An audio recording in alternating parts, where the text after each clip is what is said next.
junto con otro tema que es la planeación, y sobre todo, o sea, la planeación en general, sacarla del propio Poder Ejecutivo, porque como el Poder Ejecutivo te lo dice, es el que ejecuta.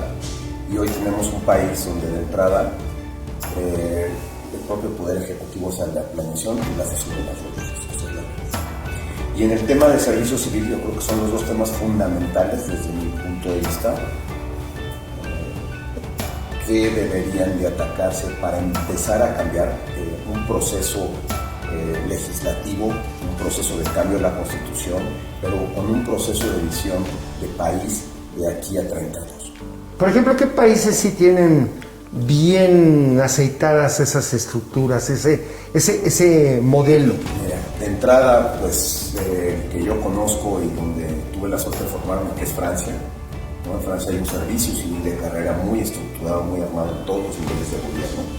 En el legislativo, inclusive, tú puedes hacer carrera legislativa y tú puedes ser asesor en el Senado, en la Cámara de Diputados. Y vienen, si van diputados, vienen y regresan, tú puedes estar trabajando ahí como en el servicio civil de carrera. En Francia, el puesto pues está topado, tú puedes hacer, hay diferentes maneras de accesar, hay diferentes instituciones que te preparan, pero todo es en base a exámenes de oposición y hay una meritocracia. Creo que es algo sumamente importante para este país. ¿Por qué? Porque el funcionario público se vuelve un profesional de su quehacer. A ver, por ejemplo, Sarkozy, que fue todo un caso en Francia. Llegó Sarkozy, puso a sus principales colaboradores de primer nivel, pero hacia abajo no puede haber cambios por ese servicio civil. Tú tienes en Francia, por ejemplo, bueno, de entrada es un país que tiene presidente, pero también tienes a un primer ministro. Ese es un tema muy interesante que hay que, tal vez no sea tema de esta plática, pero para poder entender cómo funciona Francia, que a veces hay una cohabitación, que se le llama, donde el presidente puede ser de un partido y el primer ministro de otro. Ha pasado, ¿no? Ha pasado. Gente de izquierda, Mitterrand, por ejemplo, llega de izquierda, pero el primer ministro era de derecha, ¿no?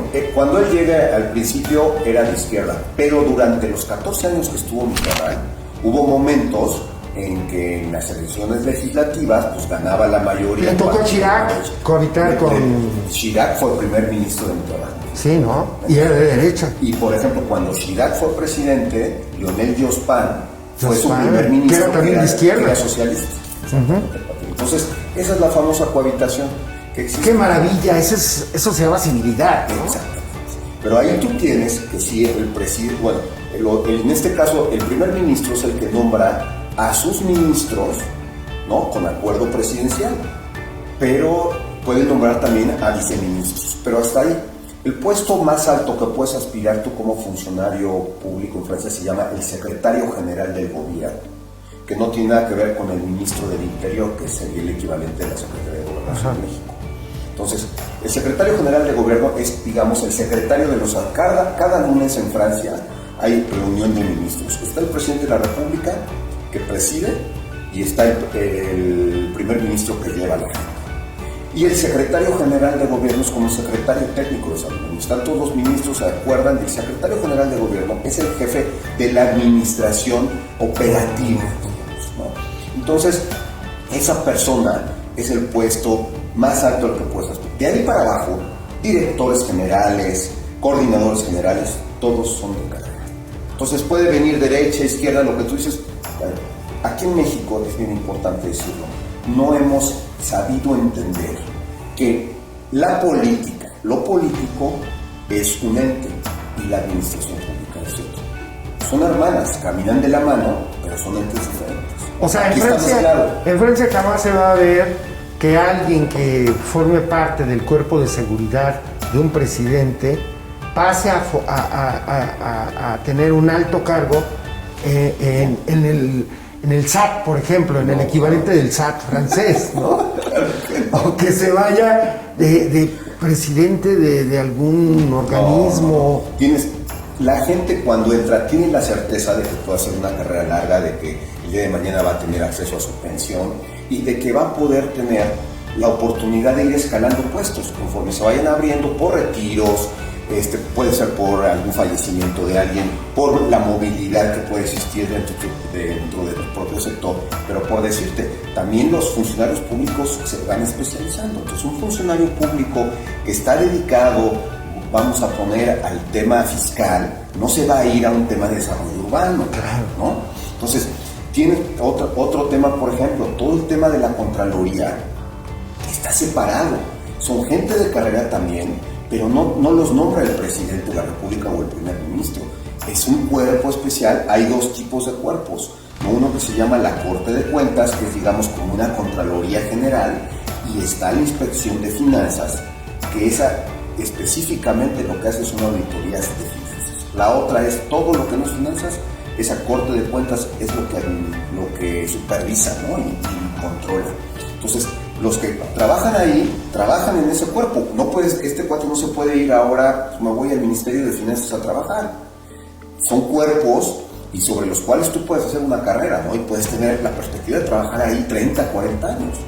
Entonces, eso le da una certeza. ¿Por qué es importante esto? O sea, por el ciudadano.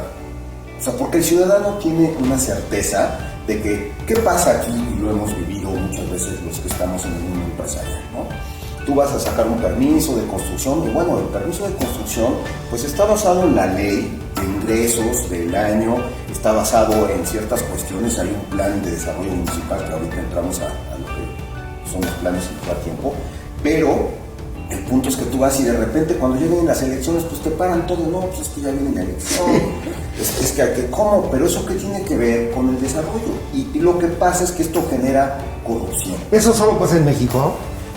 No sé, mira, en Francia te puedo decir que la corrupción existe en todas partes. Ok, pero ese tipo a mí, en Francia, de decisiones, viene un proceso electoral y se para todo. Se para todo.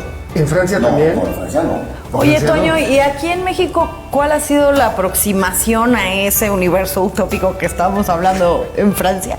Porque acá, como dice Mario, llega cada gobierno nuevo, cada administración nueva, es la rebatinga, ¿no? Los improvisados. Y esa, obviamente, pues el que llega al poder quiere acabar con lo del anterior. Ahora, ¿ha habido en México una aproximación a este tema? Sí, mira, creo que, y bueno, lo voy a decir, pero de las pocas cosas buenas que tuvo la administración foxista, desde mi humilde punto de vista, ¿no? Porque hubo coyunturas que lo ayudaron, pero creo que Fox es una gente que tuvo una gran oportunidad de transformar este país, desde impulsar una nueva constitución, porque ningún presidente, ni Andrés Manuel López Obrador, ha llegado con el bono democrático de Fox. Entonces tenemos una esperanza realmente de que se viera un campo. Bueno, no voy a ahondar en ese tema, pero él sí empezó con un tema de impulsar el servicio civil de carrera a nivel federal. A mí me tocó vivirlo como funcionario con el presidente Calderón. Bueno, yo no era de carrera, yo era director general, pero con Fox hasta los subdirectores generales eran de carrera. ¿Y cuál es el organismo que promueve ese tipo de situación? Era la Contraloría, lo que hoy es la Secretaría de la Función Pública. A través de ahí fue que esto se impulsó esta reforma. ¿Quién fue el primer secretario de la Función Pública en tiempos de Fox? O sea, él podría haber sido el gran motor de esa idea. Y fue un motor, o sea, bueno, porque te digo que a nivel de subdirectores generales se quedó. O sea, yo llegué cuando me tocó estar en el SST, en el gobierno de Calderón, y la estructura, o sea, yo no me llevé a nadie. Yo trabajé con toda una estructura de ingenieros, porque el SST, ahí había en ese entonces ingenieros de carrera, gente que llevaba años trabajando en el SST, del PRI, del PAN, de muchos lados, pero era gente profesional, y mucha de esta gente sí presentó sus exámenes, sí hizo todo lo que tenía que hacer para llegar y ser un funcionario de carrera. Entonces, por ejemplo, el subdirector de obras que me tocó en este caso en Hidalgo era un agente de Sinaloa, ¿no? Él se retiró a los 42 años de ser funcionario del SST. Él empezó desde abajo, una gente con muchísimo conocimiento técnico. Entonces, Realmente eso te ayuda. Tú llegas, un puesto de director general en SCT, que es un delegado, llegas y tú sí tienes que hacer labor política, pero por ejemplo en mi caso yo sí conozco algo de obra, no soy ingeniero, pero nunca me voy a equiparar con con un técnico que tiene esa tecnicidad y esa formación. Entonces te vuelves como un director de orquesta, es la realidad, a coordinar, tú a facilitarle. Ese tema muchas veces que se habla en la administración, ¿no? De voltear la pirámide, es una realidad. O sea, si lo ves desde el punto de vista que a ti te toca facilitarles y apoyarlos y servirles a tu gente operativa, es lo que te toca hacer. Entonces, ¿a mí qué me tocaba hacer?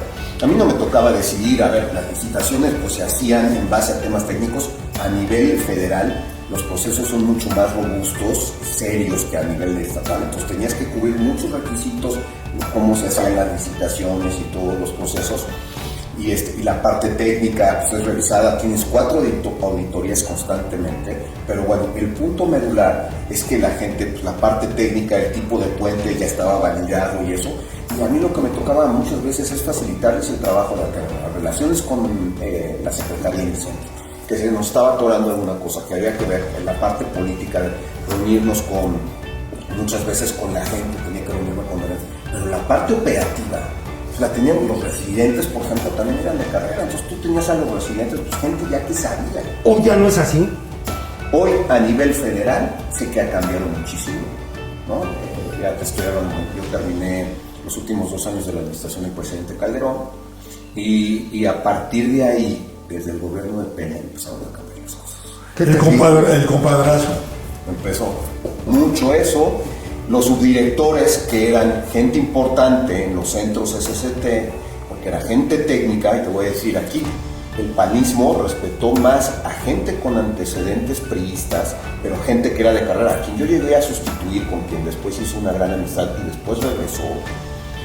Era un ingeniero, él era de San Luis Potosí, que se había formado durante los tiempos priistas, había ido a estudiar a Ámsterdam una maestría en mareas, con especialización en mareas, había trabajado para Pemex, y después ya tenía 20 años en SCT, y yo lo llegué a sustituir. Era una gente querida, una gente respetada, y me tocó sustituirlo, y así como él me tocó habíamos un grupo de gente más joven y había un grupo de gente pues, de mayor experiencia, prácticamente todos habían trabajado con gobiernos priistas anteriores, ¿no? Entonces el panismo respetuoso. Llegó el gobierno de Peña, se acabó. Oye, por cierto, tú eres especialista en mareos, ¿no? Cuando salimos a comer tú y yo. Sí, se lo pedí. Te lo aprendí muy bien. ¿Sabes detectar qué tipo de mareo a qué corresponde? Oye, Antonio, si esto es dramático a nivel federal, a nivel municipal, la cosa está peor. Conozco casos de presidentes municipales que lo primero que hacen es poner a su novia de tesorera. No, claro. O sea, están casados, pero ponen a la novia de tesorera. Y luego se divorcian a la mitad de su trienio y la tesorera, ¿no? Y se casan con la tesorera. Y luego la quiere lanzar de presidenta municipal. Sí. Bueno, esas cosas ocurren, ¿no? Sí. Esas cosas son de las que, bueno, pues como yo alguna vez te he platicado, en México se ven cosas que no se ven verdaderamente en otros países. Kafka y Dalí hubieran sido cosas. Sí, claro. La verdad. Entonces, Kafka hubiera sido poblano. Sí, además. Es que tienes una cuestión donde, como tú bien lo dices, a nivel municipal, pues es un desastre.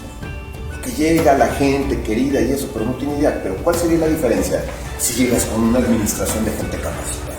Que ya saben su chamba, ¿no? El que está en desarrollo urbano, el que está en economía, el que está en turismo, la persona que tenga una preparación y que ya vaya. Entonces, el presidente, eso pasa también en Francia, ¿no? Hablo de Francia porque lo conozco más, pero me preguntabas, hay otros países a nivel del mundo, por ejemplo España, también Inglaterra tiene el Civil Service, que se le llama, que también es de carrera. Hay países en Latinoamérica que están más avanzados que nosotros, Argentina, Chile, Colombia, por decir Costa Rica inclusive, ha trabajado más en esta formación del servicio civil que nosotros mismos. Y una cosa importantísima con esto, ¿qué pasa, por decirte? Y aquí es donde se une lo que comenté al principio, que es la importancia de tener una visión de planeación y fuera del Poder Ejecutivo. porque tú no puedes planear cuando vas a ejecutar. La planeación la deben de realizar gente profesional, gente que está dedicada a eso, a visualizar cómo se va a desarrollar una ciudad. Y aquí entra uno de los temas que más me apasionan a mí, que es el tema del desarrollo urbano, porque hoy a nivel del mundo prácticamente el 75% de la población vive en ciudades. En México es el 78%, y en 10 años va a ser en México más del 85% por ahí, y a nivel del mundo va a llegar a los 80%. Entonces, hoy por hoy es uno de los temas más importantes de hacer planeación urbana. Pero si la haces el gobierno y a su vez los recursos, vamos a seguir yendo a tumos. Nada más hay que ver cómo está la planeación en las ciudades y a todo lo que nos estamos enfrentando. Entonces tiene que haber, hay muchos mecanismos, pero voy a poner un ejemplo, unas agencias de planeación que además hoy, y podemos citar a alguien que es un autor que a ti también te gusta mucho, que es Edgar Morin. Claro. La multidimensionalidad en las cosas tan complejas hoy. Entonces, hoy para hacer una planeación de desarrollo urbano necesitas desde el psicólogo, desde un médico, el educador, el planeador urbano, el ingeniero, el arquitecto, el urbanista, el cuate que sabe de plantas, ¿no? Necesitas toda una multidimensional para hacer eso. Pero es lo único que deben hacer. Y a su vez ellos tener ese plan, y cuando llegue el Poder Ejecutivo, vámonos desde el nivel más bajo de los 3 niveles de gobierno, ¿no? El municipal. Señor presidente, aquí está lo que a usted le toca hacer en sus 3 años de gobierno. Ah, gracias, ya no tienes que andar inventando. ¡Qué maravilla! Ya no tienes que andar inventando. A ver, voy a hacer, ahora que llego a hacer la calle que va a pasar por el terreno de mi papá y de mi compadre, ¿no? Y aquí vamos a hacer la calle. Sí. Tienes que tener una planeación. Si no lo hacemos, México va a dar dando tumbos. Pues nada más hay que ir a ver cómo están los desarrollos, qué pasa apenas el derrumbamiento de cerros, ¿no? Donde la gente se asienta porque no hay una planeación, porque los planes de desarrollo, luego municipales, pues están hechos así, ¿no? Así, en cortito, chiquito, y con visiones que a veces los hacen hasta por intereses personales. Si esto pasáramos a la profesionalización, bueno, primero los que se dedican a planear, y luego, ok, esto lo tienen que validar los electos, ¿no? Puedes hacer un tema donde los presidentes municipales validen a su vez la planeación que se hace sobre sus municipios, pero ya no vas a validar sobre el invento que... Sí, claro, por ejemplo, pienso en la inundación de ese hospital en Tula, ese hospital del Seguro Social. ¿Qué ocurre? Tenían plan de contingencias para temblores, para todo tipo de fenómenos, pero no para inundaciones, cuando Tula es el rey de las inundaciones en el país. O sea, ¿cómo por eso están, a lo mejor por eso están los gigantes tan altos, ¿no? Sí, para que no lo sobrepase el agua. Ahora también me asombra que no existe ese servicio civil de carrera en un tema tan importante como son las relaciones exteriores. La Secretaría de Relaciones Exteriores, que en un momento gozó de tanta buena fama, hoy está en es de un las momento pocas, Mario, terrible. De las pocas que tiene algo. Oye, pero espérate, ¿cómo es posible que Isabel Arvide sea embajadora en Turquía o Quirino Ordaz en España ahora? A veces son los nombramientos políticos, no puede ser tampoco. Eso no puede ser. Pero, por ejemplo, el INE, plaza que se le ocupa, plaza que se concursa, a mandos medios. Porque ahí sí hay meritocracia, ¿no?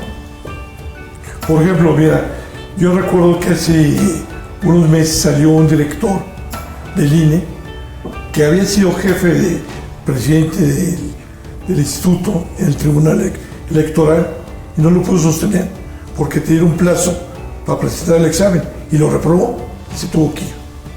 Terrible. O sea, ahí sí lo hacen. Eso, o sea, hay ejemplos que en México han funcionado. La Secretaría de Hacienda tenía en un momento a una gente que se iba formando, a lo mejor no tan institucional, pero sí lo tenía. El Banco de México, por ejemplo, ¿no? De gente que era muy difícil que llegara un externo. La Secretaría de Relaciones Exteriores tiene el Instituto Matías Romero, ¿no? De formación para la gente que quiere trabajar en el servicio exterior. Entonces, Ha habido ejemplos, pero muy aislados. Esto, como bien se comentaba al principio, es un tema legislativo, es un tema de elevarlo a rango constitucional desde mi punto de vista. No soy abogado, pero definitivamente para tener una reforma que le dé una vuelta a lo que estamos viviendo en el país, desde la falta de planeación de largo plazo, ¿no? De visualizar, que creo que es algo que nos hace falta para mí desde el 70, o sea, no es algo ahorita. Desde el 70 no ha habido figura o figuras que tengan una visión de Estado y que empiecen a visualizar qué país queremos, ¿no? Desde, a ver, queremos este país social así, con este tema de participación así, queremos desarrollarnos, a ver en qué temas México es fuerte, vamos a aprovecharlo, y que todos los mexicanos estuviéramos enfocados a saber, sí, estamos muy orgullosos, ¿no? De nuestro himno, la bandera, nuestras raíces, pero luego somos patrioteros, porque también, como lo dice Octavio Paz, el mayor problema del mexicano es su falta de identidad. Y hasta que no, hoy por hoy, México es un país muy joven, también hay que decirlo, y hay que entenderlo así. Esto se lleva con tiempo y con procesos, pero es importante, si México está en un proceso de evolución, de maduración, que también haya líderes, gente que tengan una visión de darle una perspectiva de cómo debe de madurar o hacia dónde se debe ir. Y por supuesto es un tema, yo creo que es un tema más allá de partidos, es un tema más allá. Hoy algo que a mí no me gusta es esa división que existe en el país, porque yo creo que al final todos somos mexicanos, y México y los mexicanos estamos por encima de cualquier partido político, Claro. de cualquier fuerza. Entonces, lo que deberían empezar, ok, yo entiendo que los partidos son el mecanismo para llegar al poder, pero ya una vez que llegas, tienes que tender a unir y a darle pues una forma a lo que va a ser tu gobierno para tener una perspectiva de largo plazo donde entran todos los mexicanos. Me quedo con eso de la falta de identidad, citando a Paz. Yo cito a Krause, que en un reciente ensayo luminoso, porque Krause, hay que decirlo, podrá ser un tipo detestable como empresario cultural, pero es un tipo que cuando escribe estudió historia, tiene un doctorado en historia, aunque sea ingeniero, ¿no? Que es ingeniero mecánico, por cierto. Citó a Vicente Rivapalacio, que es el que genera la narrativa en el Paseo de la Reforma. Paseo de la Reforma, cuyo nombre se debe a Lerdo de Tejada, a aquel ministro de Juárez, Benito Juárez. Hay una narrativa histórica. Tú caminas el Paseo de la Reforma y es una lección de historia viva por las estatuas que hay ahí. Pero con eso de quitarle a Colón su estatua, rompen esa narrativa, porque Es parte de la historia. es parte de la historia, Pero no haya descubierto nada. pero hay una narrativa, porque después de Colón aparece Cuauhtémoc. ¿Cómo explicas ese vacío que va a haber ahora con la estatua nueva que van a poner, que ya no es finalmente ese esperpento que había generado un arquitecto ahí? Esperemos que alguien recupere esa narrativa, porque si no, se va a romper esa identidad de Es la un que tema de estamos hablando. reconciliación más que de afrentas para mí. Mira, yo te voy a decir. Es que si fuéramos nosotros, todos indígenas, actualmente, está bien, sí, quitemos la estatua de Colón, pero somos producto de ese mestizaje, de esa cohabitación. Somos Exacto. y eso es una cosa que yo creo que no. Es más, falta una estatua de Hernán Cortés en México. Yo siempre lo he dicho, no hay una estatua de Cortés. ¿Por qué? Por ese odio a un pasado que no comprendemos porque no lo hemos leído. O la ignorancia. Porque no lo hemos leído. Al final es eso, y no entiendes que, como hombres de su tiempo, así hay que entender a la mayoría de la gente, ¿no? Hay gente que a lo mejor se sale y ve con perspectiva, pero un Cortés, por ejemplo, lo tienes que entender como hombre de su tiempo. Cortés, que era un humanista y que quiso una nación de mestizos, y lo logró. Este país es parte del sueño de Cortés, Así es. pero desgraciadamente hoy es un villano, Se ha ¿no? satanizado y se ha visto como exactamente como un villano. Yo creo que, mira, como cualquiera de nosotros, cualquier persona, como diría Jesucristo, que arroje la primera piedra y que esté libre de pecado, ¿no? Y todos seres humanos, políticos, de todas las profesiones, tenemos luces y sombras.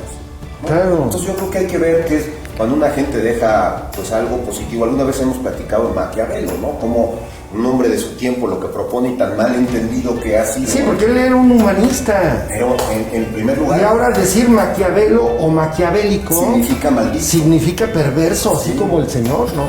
Oye, tú eras vecino, bueno, tú vivías atrás de la casa de Cortés. Así es. ¿De Coyoacán?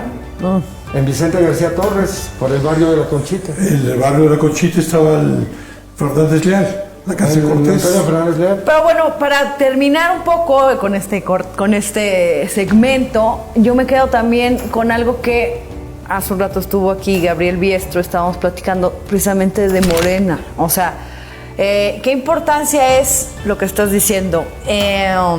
Los partidos políticos, pues anteriormente, bueno, tenemos el PRI y los cuadros del PRI, entonces te formaban como un buen priista, pero eso no es profesionalizar a nadie, es un tema político.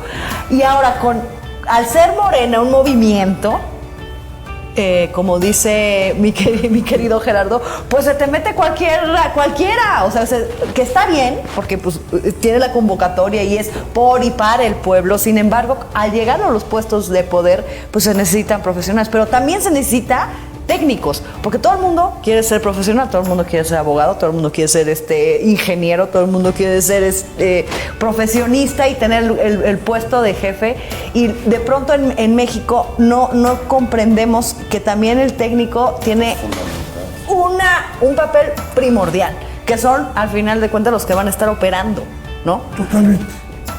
Eso que tocaste yo creo que es uno de los temas más importantes dentro de una reforma educativa que se necesita, que además hoy la educación en México está alejada de la realidad.